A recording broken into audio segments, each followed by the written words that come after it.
Greetings, everyone. My name is Puran. I am a psychotherapist in private practice and offering clinical supervision to groups of multidisciplinary professionals who want to improve their client work and relationship building with their customers.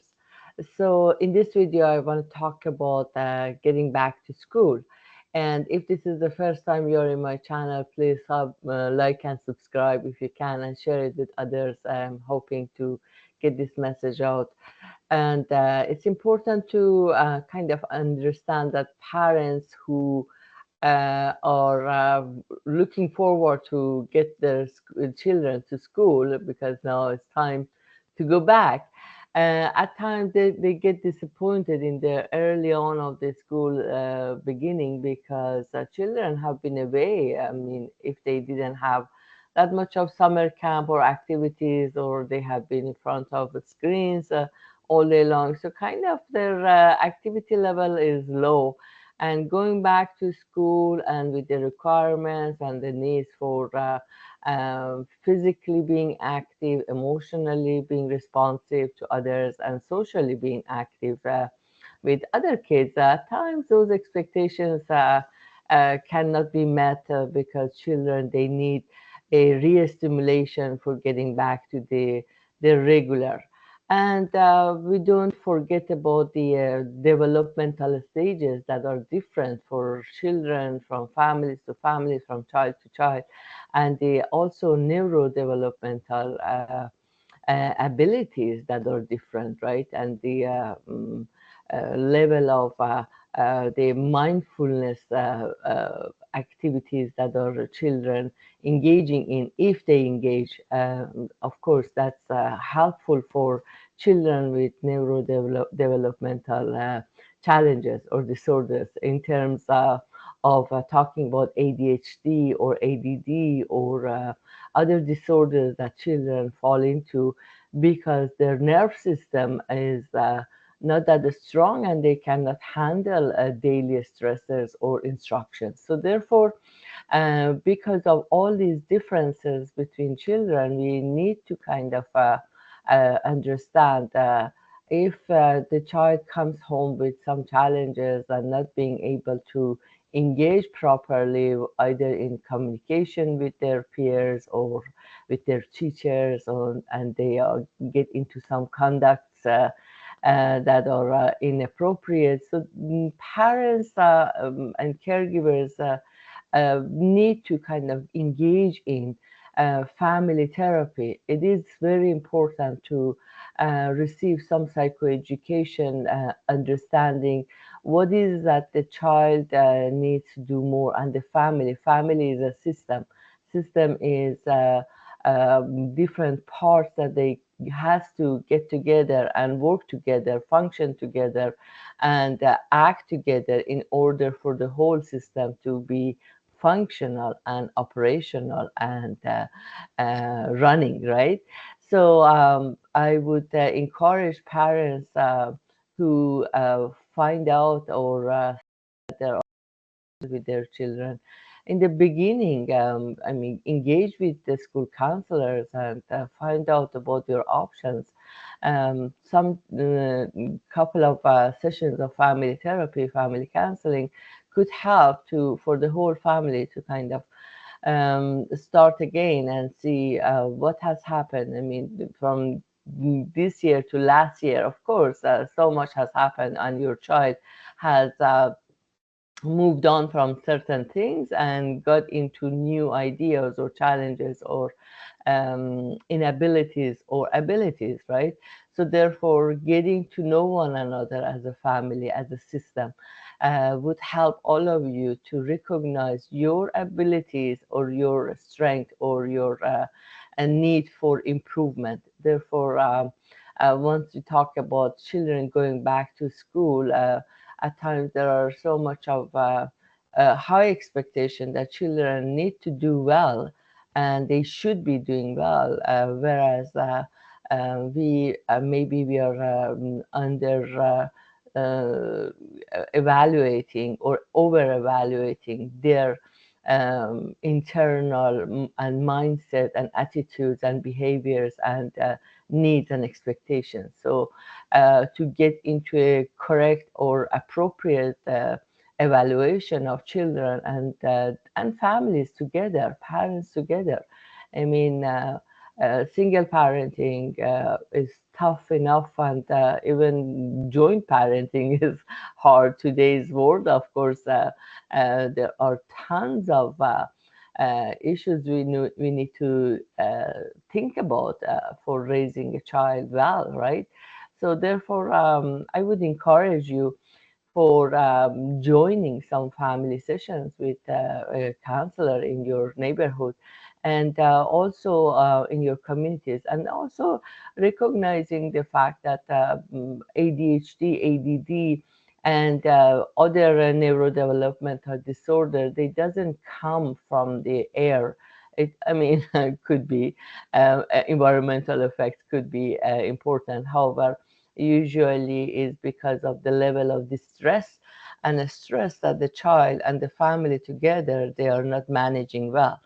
And if the level of distress and stress is being neglected, not being seen, not being recognized, therefore, yeah, we can expect that some sort of disorders are underway, and especially for children who are very impulsive and they don't have emotion management control, or and also for parents. I mean, not only children, parents who are very impulsive.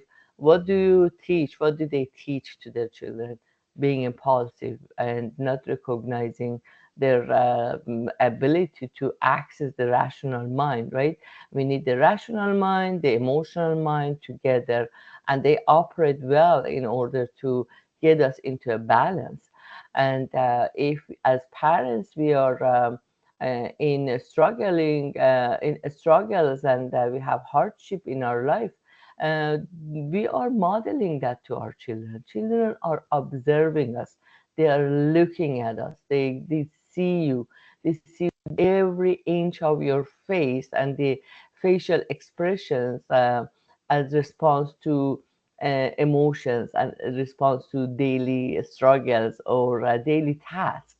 So they interpret what's going on. Children are good observers, however, they cannot interpret well, and at times they interpret and translate situations negatively, and therefore, and because they don't have any risk-taking or kind of capsules on their risk-taking behavior, or any inhibitors of for their risk-taking behaviors at times, they risk behaving in ways that could cause problems. Therefore, why not thinking about the way the family operates together, how the communication level is working, how listening to one another working, and if it's not working, how can we improve that? How much of the decision making in a day is being shared with children or not, and